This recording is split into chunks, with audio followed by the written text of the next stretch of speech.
Very good morning, my dear class. My students of class 9, how are you? I hope you are doing very well in your homes. So today we are going to continue the further topics of this chapter, Socialism in Europe and Russian Revolution.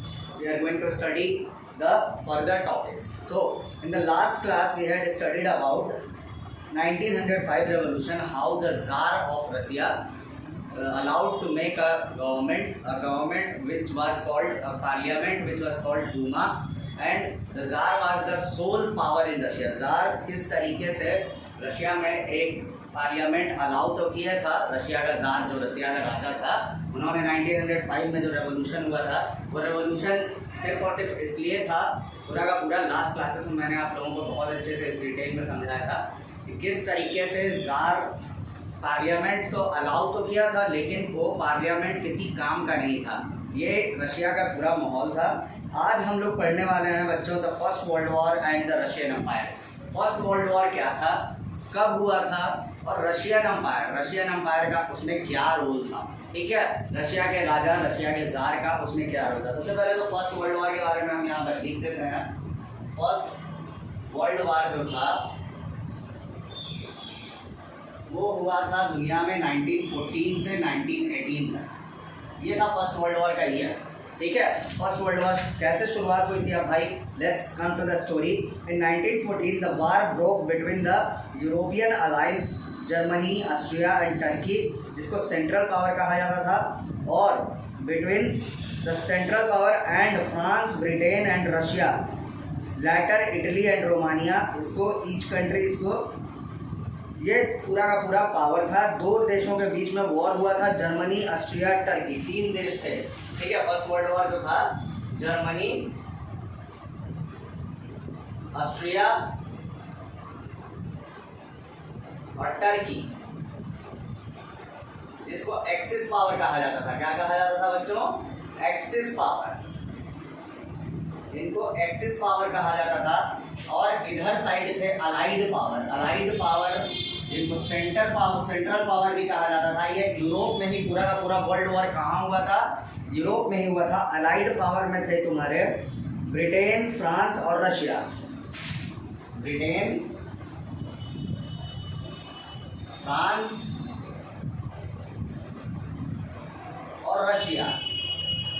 बाद में इसमें join हुए थे दो लोग और, जिसका नाम था, दो कंट्री और जो थे, इटली और Romania.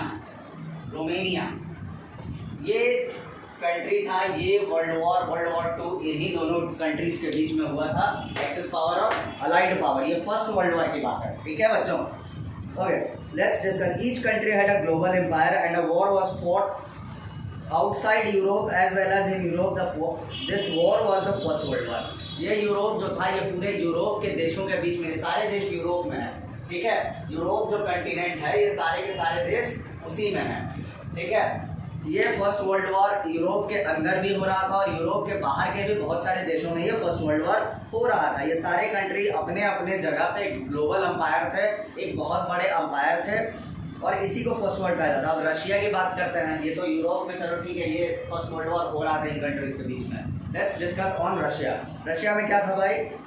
In Russia the war was initially popular and the people rallied around tsar Nicholas II। Starting में जब ये वॉर की जब शुरुआत हुई तो लोग बहुत ज़ार पे टोटली डिपेंडेंट थे, राजा पे टोटली डिपेंडेंट थे, और ये पॉपुलर था लोगों के बीच में। लोग इस वॉर को देश के प्राइड के रूप में देख रहे थे, रशिया के लोग, एक तरह से कि उनके देश के प्रति एक बहुत बड़ा, उनके देश से युद्ध चल रहा था, तो भाई उनके लिए एक बहुत बड़ा मौका था युद्ध जीतने का। वो टोटली ज़ार पर डिपेंडेंट है। As the war continued through, though the Tsar refused to consult the main parties in the Duma, support war thin। ठीक है, जैसे जैसे वॉर आगे बढ़ा, जैसे जैसे युद्ध आगे बढ़ता गया, जार जो था, राजा जो था, वो अपनी पार्टी जो डूमा जो थी, पार्लियामेंट के लोगों से कंसल्ट करना राजा बंद कर दिया। ठीक है, उनसे बात करना बंद कर दिया। सपोर्ट जो था वो राजा को वो बहुत कम मिल रहा था। इस वजह से anti German sentiments ran high, as can see in the streaming Saint Petersburg, a German name as पेट्रोग्रेड।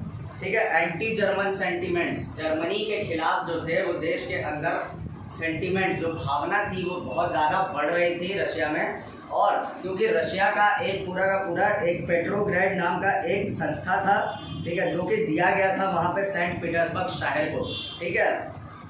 The Tsar in Alexandra's Germany origins and poor advisory, especially the monk called Rasputin, made the autocracy unpopular, ठीक है। Germany के जो लोग थे, Germany में जो चल रहा था, जर्मनी का एक मॉन्क था जिन्होंने जार, जो रशिया का जो पूरा का पूरा अंपायर था, उसको अनपॉपुलर करने की कोशिश किया, ठीक है। पूरे तरीके से ये समझो बच्चों कि ये पूरा का पूरा रशिया का जो वॉर था, वो रशिया का वॉर जर्मनी पूरे तरीके से उस पर हावी था।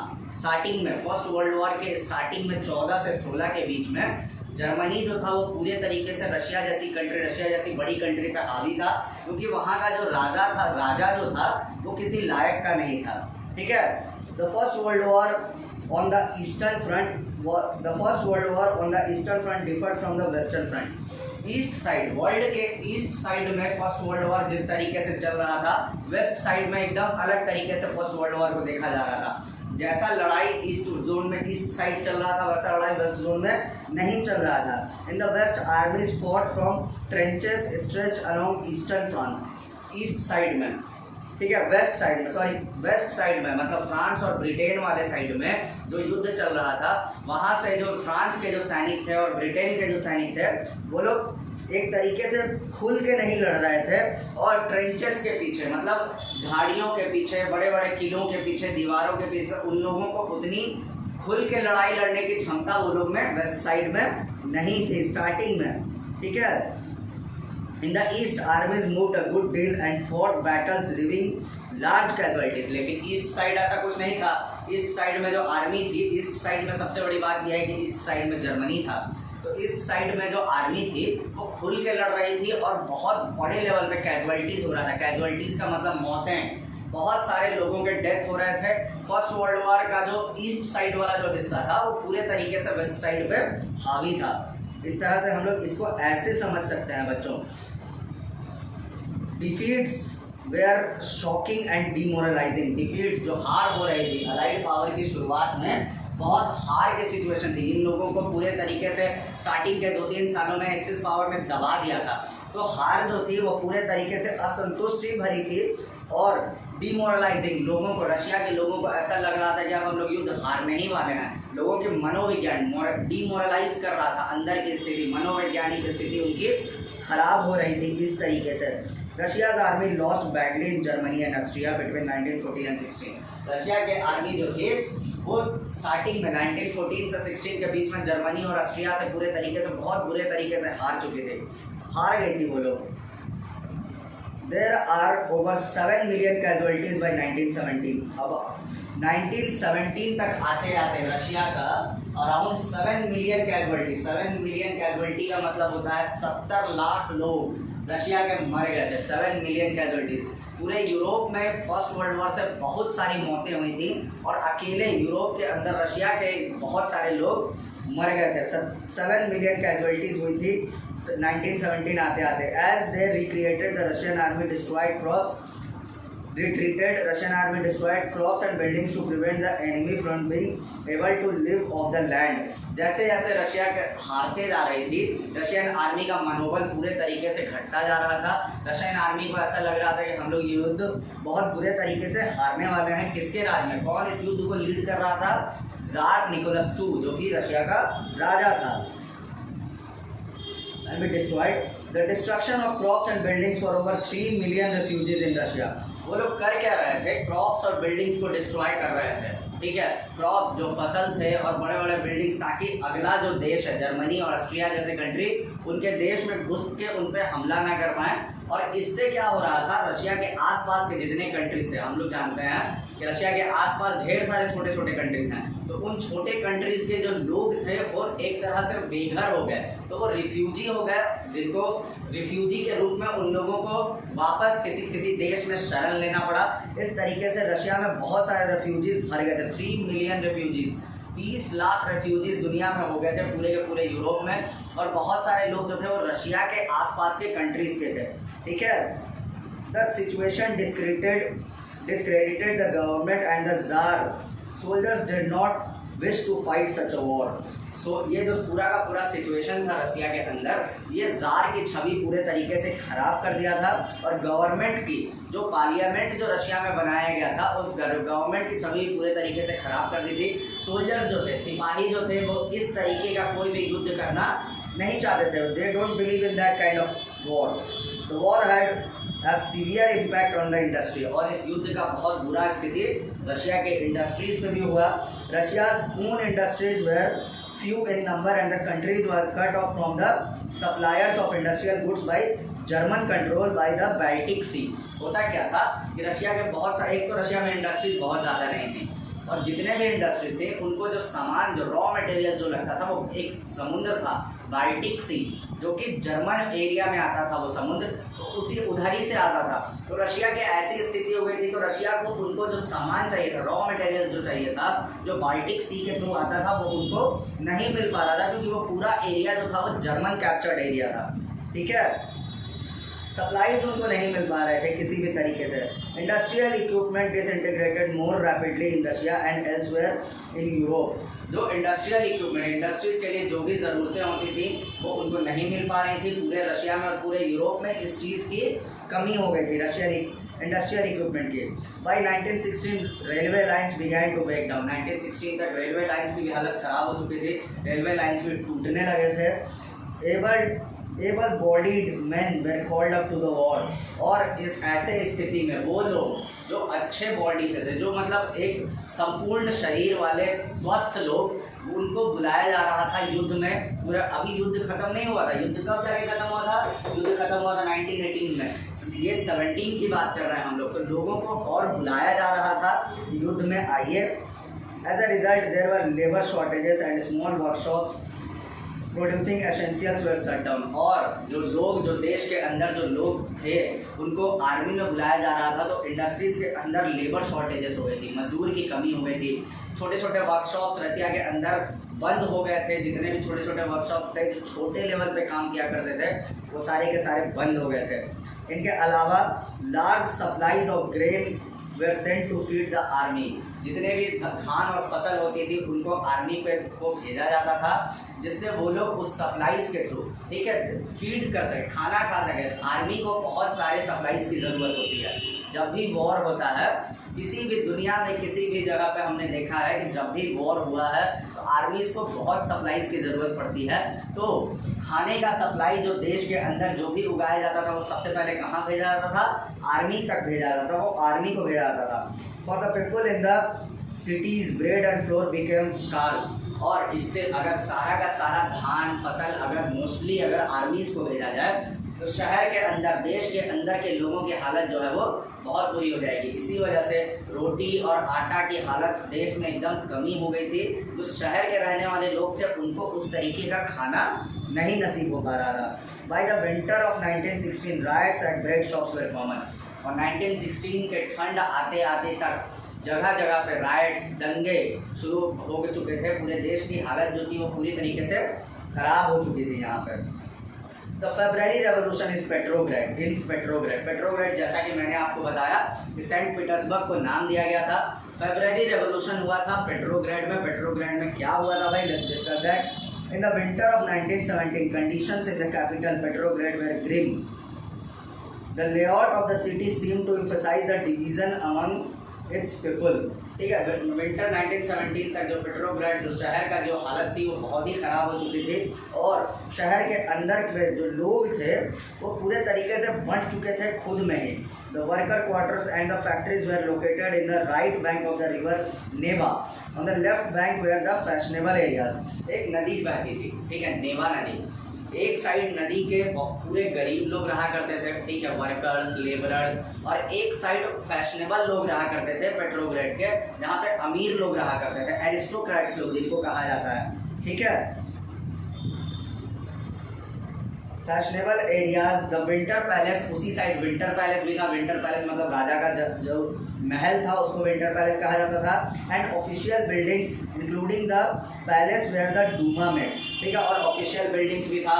और वो वो जगह भी था जहाँ पे दूमा बना हुआ था। दूमा जो वहाँ का पार्लियामेंट था, रशिया का पार्लियामेंट। तो सारी चीज़ें एक साइड थी और बाकी गरीबी जो थी शहर की वो नदी के एक साइड में थी, ठीक है। On the left bank where the In February 1917, food shortages were deeply felt in the worker quarter. 1970 फरवरी 1917 आते तक जो गरीब लोग थे उनको फूड शॉर्टेजेस, खाना का शॉर्टेज समझ में आने लगा और वो डीपली दिखने लगा शहर के अंदर। The winter was very cold, there had been exceptional frost and heavy snow. Winter भाई रशिया में जिस तरीके की ठंड हर साल आती थी वैसे ही आई, ठीक है। एकदम गंदे तरीके से वहाँ बर्फ़ पड़ती है और बहुत ठंड पड़ती है, तो पिछले साल की तरह वहाँ पर वैसे ही आई। Parliamentarians wishing to preserve elected government were oppose to the tsar's desire to dissolve the Duma. Parliament जो कि इलेक्टेड गवर्नमेंट को रखना चाहते थे वो ज़ार के किसी भी बात को वो लोग मानने को तैयार नहीं थे। उनका कहना ये था कि जो पार्लियामेंट बना हुआ है इसको रहने दीजिए, इसको किसी भी तरीके से हटाने की कोई ज़रूरत नहीं है। On 22 February, a lookout took place in the factory on the right bank. The next day, the workers in the 50 factories called a strike in the sympathy. 22 फरवरी को शहर में एक ऐसा हल्ला उड़ा, ठीक है, कि फैक्ट्री में राइट साइड जो लोग रहा करते थे, जो फैक्ट्रीज में काम किया करते थे, वो उनको देखने पूरे शहर की हालत पहले ही से ख़राब थी। तो ऐसा हल्ला उड़ा कि पूरा का पूरा फैक्ट्री में स्थिति और ख़राब हो गई है, ठीक है। नेक्स्ट डे क्या किया, कुछ वर्कर्स ने 50 फैक्ट्रीज के वर्कर्स ने स्ट्राइक बुलाया, ठीक है। स्ट्राइक मतलब हड़ताल, उस पूरा के पूरे लोगों के लिए, उनके सिंपैथी के लिए जिनकी हालत पूरे देश में बहुत ख़राब हो गई थी। In many factories women led the way to strikes. और बहुत सारे फैक्ट्रीज में महिलाओं ने स्ट्राइक्स, जो हड़ताल हुआ था, उस हड़ताल को आगे से लीड किया महिलाओं ने, देश की महिलाओं लीड कर रही थी उन स्ट्राइक्स को। This came to be called International Women's Day, और इसीलिए इसी दिन को इंटरनेशनल वुमेंस डे के रूप में चुना जाता है। 22 फरवरी को इंटरनेशनल वुमेंस डे इसी इंसिडेंट के लिए चुना जाता है। Demonstrating workers crossed from the factory quarters to the center of the capital, the Nevsky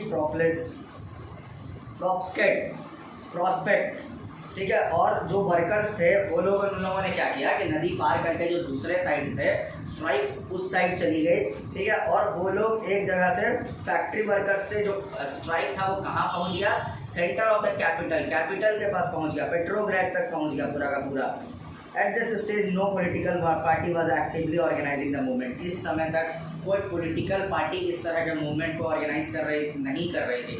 जैसा कि हम लोग जानते हैं रशिया में 2-3 पार्टीज भी बन चुकी थी, ठीक है। ऑल पीपुल रशिया का सोशलिस्ट पार्टी, ठीक है, जो बोल्शेविक पार्टी, जो कि लेनिन ने, लास्ट क्लास में मैंने आप लोगों को बताया था कि व्लादिमीर लेनिन ने एक पार्टी बनाई थी जिसका नाम था बोल्शेविक पार्टी, ठीक है। तो ऐसी कोई पार्टी इस समय तक वर्क नहीं कर रही थी। As the fashionable quarters and official buildings were surrounded by the workers, the government imposed a curfew. Demonstrations dispersed by the evening, but they came back on the 24th and 25th. The government called out the cavalry and police to keep eye on them. ठीक है, जैसे जैसे लोग जो थे, workers, काम करने वाले लोग जिन्होंने स्ट्राइक किया था, वो जैसे जैसे आगे बढ़ रहे थे वैसे वैसे इन्होंने क्या किया कि फैशनेबल क्वार्टर ऑफिशियल बिल्डिंग को चारों तरफ से घेर लिया। राजा को इस वजह से शहर में कर्फ्यू लगाना पड़ा, उसको लगा एक खतरा जो है वो बढ़ रहा है, और शाम तक वहाँ पे उसने कुछ लोगों को भेजा जो उन लोगों को इधर उधर डिस्पर्स करे, वहाँ से जाने के लिए कहे। लेकिन 24 और 25 तारीख को फिर से लोग वहाँ इकट्ठे हो गए और गवर्नमेंट ने उसके बाद फिर आर्मी बुला ली, पुलिस बुला लिया वहाँ पे पूरे के पूरे तरीके से, और ढेर सारे लोगों को डिस्पर्स करने के लिए वहाँ पे ढेर सारी सेना बुला के वहाँ पे खड़ा कर दिया। On Sunday 25 February the government suspended the Duma, ठीक है। संडे का दिन था, उस दिन 25 फरवरी का दिन था। बहुत ठीक से सुनिए, बहुत इंपॉर्टेंट इंसिडेंट है रशिया के रेवोल्यूशन के लिए। संडे 25 फरवरी को हुआ क्या, गवर्नमेंट ने दूमा को सस्पेंड कर दिया। जो पार्लियामेंट जो वहाँ पे चल रहा था रशिया के अंदर, उसको गवर्नमेंट ने सस्पेंड कर दिया। Politicians spoke out against the measure. Demonstration returned in force to the streets to left bank on the 26th, ठीक है। पॉलिटिशियंस लोगों को ये चीज़ बुरी लगी और वो लोग सड़क पे आ गए। 26 फरवरी को सारे के सारे लोगों ने स्ट्राइक और हल्ला, जो मूवमेंट के प्रति, जो देश का जो हुजूम इकट्ठा हो रहा था उसके प्रति बहुत सारे लोग इकट्ठा होकर राजा के खिलाफ खड़े हो गए यहाँ पे। On the 27th the police headquarters were रैंसैक्ड।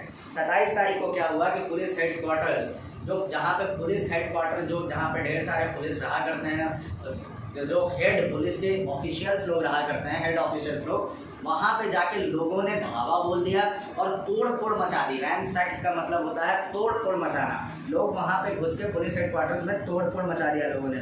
The streets thronged with people raising slogans about the bread wages better hours and democracy. और जो लोग थे, जो सड़कों पे जो लोग जो हल्ला और इस तरीके का माहौल बनाए हुए थे, वो किस लिए बनाए हुए थे भाई? ड्यू टू द वेजेस, जो उनसे टैक्सेस वगैरह वसूला जा रहा था। ब्रेड के प्राइसेस हाई थे, देश में महंगाई पूरे तरीके से बढ़ चुकी थी, लोगों की हालत एकदम खराब हो चुकी थी, ठीक है। बेटर आवर्स, काम के करने के लिए जितने घंटे का इस्तेमाल किया जाता था उन घंटों को घटाने के लिए, और डेमोक्रेसी के लिए सबसे बड़ी बात ये थी, ये पूरा का पूरा माहौल जो था वो सिर्फ और सिर्फ एक चीज़ के लिए डिपेंडेंट था, वो था रशिया के अंदर लाया जाने वाला डेमोक्रेसी। डेमोक्रेसी चाहते थे लोग, इसीलिए इतना ज़्यादा हो भी रहा था। The government tried to control the situation and called out cavalry once again. Government ने फिर से इस सिचुएशन को कंट्रोल करने का कोशिश किया और फिर से कैवेलरी बुलाया, कैवेलरी सेना बुलाई फिर से वहीं पे देश के अंदर। However, the cavalry refused to fire on the demonstrators. लेकिन सेना जो आई वो उन लोगों पे गोली चलाना, इस तरीके का कोई भी हरकत करने से उन लोगों ने मना कर दिया। उनका कहना ये था कि ये जो लोग हैं ये किसी और देश के लोग नहीं हैं, तो ये हमारे ही देश के लोग हैं और हम लोगों को अगर आपने बुलाया है तो हम लोग इस देश में इनकी सेवा करने के लिए हैं, ना कि इन पे गोलियां चलाने के लिए। तो उन लोगों ने गोलियां चलाने से मना कर दिया। An officer was shot in the barracks and the regiment and 3 other regiments mutinied voting to join the striking workers, ठीक है। ऑफिसर्स लोगों ने इस चक्कर में एक ऑफिसर को गोली भी लगा और 2-3 वर्कर्स को उनकी हालत जो थी वो बहुत ख़राब हो गई थी देश के अंदर।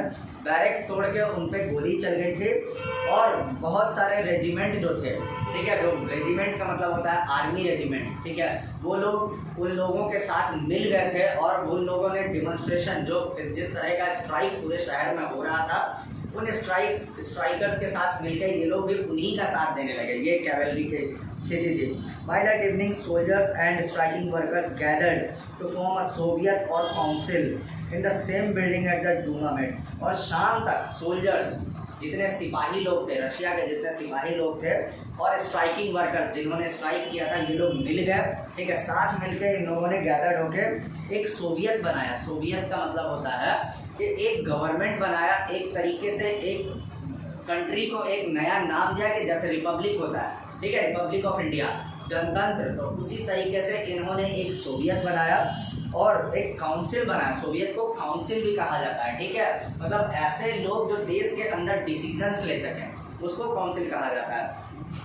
ये लोग मिले, ठीक है, उसी बिल्डिंग में जहाँ पे दूमा, जहाँ पे पार्लियामेंट के लोग मिला करते थे, दूमा जो पार्लियामेंट का जो बिल्डिंग था, वहीं पे ये लोग मिले, ठीक है। दिस वाज कॉल्ड पेट्रोग्रेड सोवियत, और इसको कहा जाता था पेट्रोग्रेड सोवियत, इसको नाम दिया गया था, ठीक है। The very next day delegation went to see the tsar. अगले ही दिन ये जो काउंसिल बना था, इसमें से कुछ डेलीगेशन, मतलब कुछ लोग जार से मिलने गए, राजा से मिलने गए। Military commanders advised him to abdicate. He followed their advice and abdicated on 2 March. Military commander जो थे उन्होंने राजा को एडवाइस दिया कि आप अब अपने सत्ता पे से, आप जो अपने सिंहासन पर बैठने में आप उतर जाइए। राजा ने भी उनकी बात मानी और वो चुपचाप अगले दिन सिंहासन से उतर गए।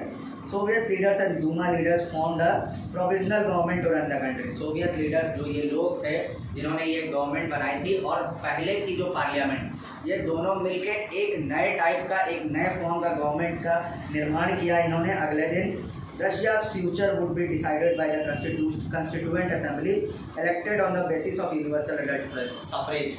और इन लोगों ने ये डिसाइड किया कि अब जो आगे से जो रशिया का जो फ्यूचर होगा वो यही लोग मिलकर डिसाइड करेंगे। कुछ नेता चुने जाएंगे। अब कैसे चुने जाएंगे भाई कुछ नेता? तो यूनिवर्सल अडल्ट सफरेज, मतलब जो लोग वोटिंग होगा, वोटिंग का सिस्टम होगा और वो लोग जो वोट करेंगे जो 18 साल या उससे ऊपर होंगे। ये जो हर देश में जो सिस्टम चलते आ रहा था यूरोप के लगभग देशों में, वही सिस्टम अब रशिया में ये लोग मिलकर लाना। एक तरह से इन लोगों ने डेमोक्रेसी को एस्टेब्लिश किया, वो डेमोक्रेसी जो इतने दिन से रशिया में जिस डेमोक्रेसी की कमी थी, ठीक है। Petrograd was late February had led the February Revolution and brought down the monarchy in February 1917। और पेट्रोग्रेड की ही वजह से ये जो मोनार्की था रशिया के अंदर, जो इतने दिनों से जो मोनार्की चल रहा था, वो ख़त्म हुआ फाइनली फरवरी 1917 में जाके। रशिया के अंदर कब जाके ख़त्म हुआ? रशिया के अंदर फरवरी 1917 में जाके मोनार्की इंडेड, मोनार्की रशिया में ख़त्म हो गया फाइनली। रशिया में जाके मोनार्की अब ख़त्म हो गया। अब पूरा का पूरा सिस्टम जो था वो अब लोगों के हाथ में चला गया। वहाँ पे जो लोग रह रहे थे उनके हाथ में चला गया ये पूरा का पूरा सिस्टम। यहाँ भी जाके सब कुछ ख़त्म नहीं हुआ, यहाँ के बाद भी बहुत सारी चीज़ें हुई रशिया में। अभी भी गवर्नमेंट पूरे तरीके से इस्टेब्लिश नहीं हुआ था रशिया के अंदर। गवर्नमेंट इस्टेब्लिश होने में अभी भी समय था। ये 1917 का जो दौर था, इसके बाद 1917 के बाद से एक नई गवर्नमेंट इस्टेब्लिश हुई, एक नई पार्टी बनी। और किस तरीके से ये पार्टी बनी, आगे बढ़ते हैं। Excuse me 1 minute.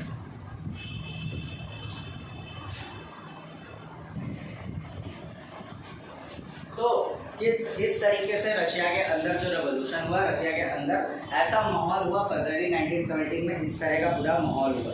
ठीक है, women in the February revolution, women की, महिलाओं की क्या स्थिति थी ये भी पढ़ लेते हैं भाई। आखिर महिलाएं जो थी वो रशिया में बहुत इंपॉर्टेंट रोल प्ले कर रही थी। ठीक है, तो महिलाएं, women workers often inspired their male co workers at the Lawrence telephone factory Martha Vassiv almost single handedly called a successful strike. ठीक है, ऐसा नहीं था कि सिर्फ वहाँ के पुरुषों ने ही सारे के सारे स्ट्राइक को लीड किया, जैसा कि हम लोग बता रहे थे। इंटरनेशनल वुमेन्स डे की हम लोगों ने बात की थी। एक महिला का यहाँ पे नाम दे रहा है तुम्हारे बुक में, लॉरेंस टेलीफोन एक जगह था जहाँ पे एक महिला, सारी महिलाएं अपने मेल को वर्कर्स को भी इंस्पायर कर रही थी। और ये महिलाएं अकेले अपने दम पे सारी महिलाएं स्ट्राइक को लीड कर रही थी। एक तरीके से महिला सशक्तिकरण, जो महिलाओं को जो ताकत थी वो अब रशिया के अंदर अब पहले जैसी नहीं थी। अब रशिया के अंदर महिलाओं को बहुत एक्स्ट्रा ताकत मिल गई थी। ठीक है, इन लोगों ने अकेले ही महिलाओं को, महिला स्ट्राइक को इन लोग आगे लेके गए थे। Already that morning in celebration of women's day women workers had presented red bows to man. ठीक है, और इसीलिए महिलाओं, ये जो महिला सशक्तिकरण जो रशिया में देखा गया था, ये महिला सशक्तिकरण के दम पे ही वुमेन्स डे इन लोगों ने मनाया था रशिया के अंदर। और इन लोगों ने, वुमेन वर्कर्स ने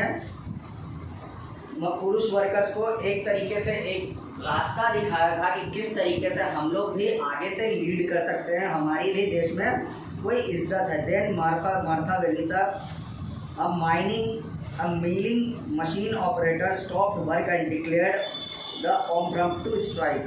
एक महिला है जिसका नाम दिया गया है मार्था वेसिल्वा। मार्था वेसिल्वा, इन्होंने एक स्ट्राइक्स ऑर्गेनाइज, जगह जगह पे देश के अंदर कई सारे जगह पे महिलाओं ने स्ट्राइक्स ऑर्गेनाइज किया था। और ये पूरा का पूरा स्ट्राइक जो था वो महिलाएं अपने दम पे लेके चल रही थी। तो इस तरीके से हम लोग कह सकते हैं कि रशिया के अंदर कई सारे रेवोल्यूशन हुए। ठीक है, समय के साथ कई सारे रेवोल्यूशन होते रहे हैं, पहले भी होते रहे हैं। और ये पूरा का पूरा सिर्फ एक कैटेगरी के लोगों के हाथ में पूरा का पूरा रेवोल्यूशन नहीं था। रशिया के अंदर कई तरह के लोग जो थे, कई तरह की कैटेगरी जो थी, वो रशियन रेवोल्यूशन में पार्ट ले रही थी। ये एक बहुत बड़ा हिस्सा है। ठीक है, महिलाओं के बारे में बताना इसलिए बहुत बड़ा कहा जाता है क्योंकि महिलाएं बहुत सारे देशों में वो रोल प्ले नहीं करती हैं जो वो डिज़र्व करती हैं, लेकिन रशिया की महिलाएं वो रोल प्ले कर रही थी। ठीक है, जो वो डिज़र्व करती थी। ओके क्लास, नेक्स्ट क्लास में हम लोग पढ़ेंगे फरवरी 1917 के बाद, फरवरी के बाद क्या क्या हुआ इंसिडेंट रशिया के अंदर। ठीक है, और रशिया में किस तरह का माहौल जो था वो मोनार्की ख़त्म होने के बाद किस तरह का माहौल बना, कैसे वहाँ डेमोक्रेसी आया और कैसे और सब चीज़ें आगे बनी, और किस आज का जो रशिया है वो कैसा है, पहले के रशिया से क्या क्या डिफरेंसेस हैं, क्या क्या चीज़ें बदली हैं। ठीक है, ये सारी चीज़ें हम लोग धीरे धीरे क्लासेस में पढ़ेंगे। इतना धीरे, देखो सबसे बड़ी बात क्या है, ये पढ़ना है तुम लोगों को। ठीक है, पढ़ाई एक ही दिन में अगर पूरा खत्म हो जाए तो अच्छे से समझ में नहीं आएगा। तो धीरे धीरे हर टॉपिक को धीरे धीरे अगर हम लेके चलें, वक्त लंबा खींचेगा बच्चों, लेकिन तुम लोगों को समझ में बहुत अच्छे से आएगा। ठीक है, इसलिए आप एकदम निश्चिंत रहें। आज के ये टॉपिक्स इनको कॉपी में ज़रूर उतार लिया करें। नोट्स में प्रोवाइड करूंगा आज, नोट्स भी उनको भी कॉपी में उतार लीजिएगा। ठीक है। नेक्स्ट क्लास में हम लोग आगे जब जो भी नेक्स्ट क्लास होगा, जब भी नेक्स्ट क्लास में हम लोग इसके बाद के टॉपिक्स को पढ़ेंगे, ठीक है। So class, thank you so much, ठीक है। घर पे रहिए, अच्छे से पढ़िए, और जैसे जैसे मैं पढ़ाता जा रहा हूँ वैसे वैसे टॉपिक्स को डील आउट करते जाइए। और अगर कुछ नहीं समझ में आए तो मुझे कॉल कीजिए, मैसेज कीजिए, आप डायरेक्टली मुझे मैसेज कर सकते हैं। Thank you so much students, be safe.